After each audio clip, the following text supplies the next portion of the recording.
Hello from London. In this Dr. Popkins method series of videos, I'm telling you the story of my own language learning history. I looked at how I got fluent in French and Welsh, in Russian and German. Did this all boil down to talent, I asked? And I said, no, I played to my strengths, but I've got some disadvantages too. But then I took choices which have helped me along the way. Motivation has been a big thing. In the most recent video, I looked at the things that excited me about language learning. But you know, particularly after you've started, after a while, some of that excitement and shine can wear off. So it's been very important for me to have a sort of language habit. And I want to move from the carrot to the stick in today's video. How I've kept going when, to be honest, over the long haul, I didn't always feel like it.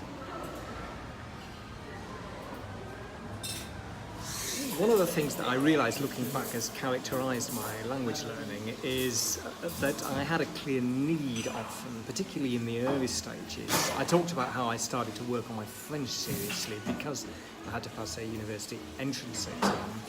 And then I needed Russian for my doctoral research, and I had to get to a high standard of Russian actually relatively quickly because I'd only got limited funds, a limited grant for doing the research, to finance the research. Once I got to Germany with German, I again needed to pass an exam to matriculate into Heidelberg University because I was going to take up a job there. Earlier on, the first time I was in Germany was when I was in Freiburg. I needed German in order to help me find a room in the country somewhere to live, right at the very beginning. After that, it was also going to be very, very useful in my Russian studies too as a second language. After I graduated from university, I said in an earlier video, talking about my Welsh history, that I took a year out to go and learn Welsh. And that was really something for my own pleasure, for my own identity. So in that sense, there wasn't the same real need. But I had, made a pretty public announcement that I was going to Wales for a year to learn Welsh. And so there was an element of accountability there, at least before my friends and relatives. I was going to look pretty stupid if I didn't actually manage to get fluent. So it wasn't a need in the economic sense or some particular relationship, but some face was at stake there.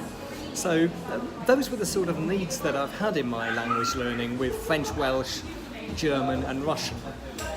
I also tended to have a plan. I was quite good at setting intermediate goals, particularly by sticking to one textbook, one main textbook, and then maybe having these books of vocabulary that I would work through, and I would set goals for a month, 2 months, 6 months hence, which gave me some sort of clear framework and something to work towards. That sort of has a motivational effect too. You know what you're going to be doing, and it's quite satisfying when you have actually got to where you said you were going to get and kept going.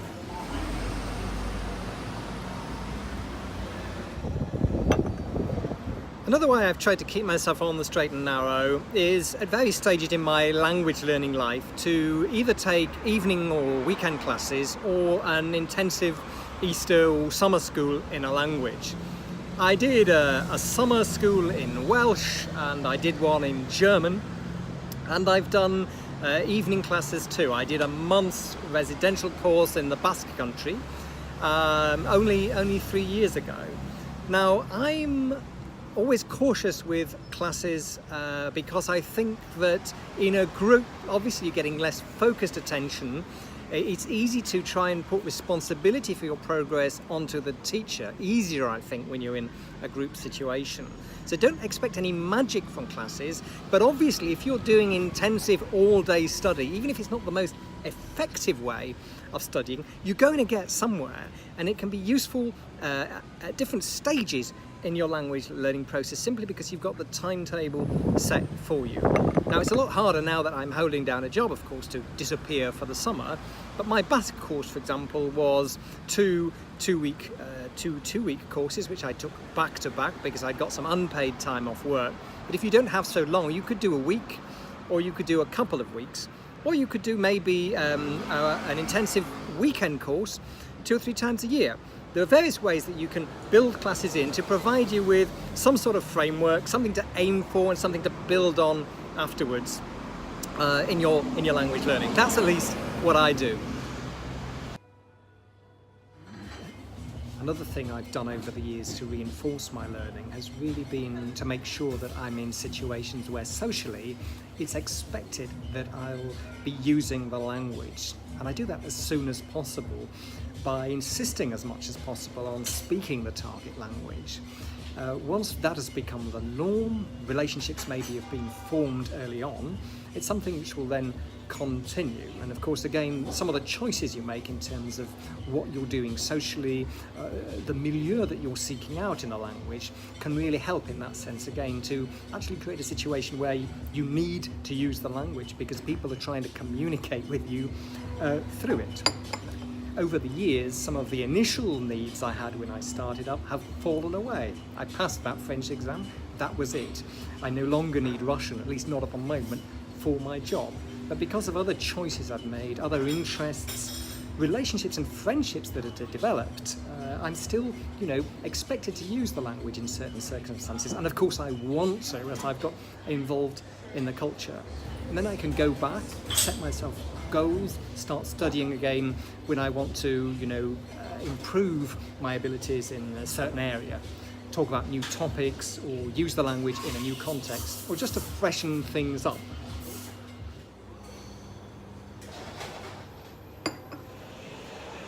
So those are some of the ways that I keep going with my language learning, even when I don't much feel like it.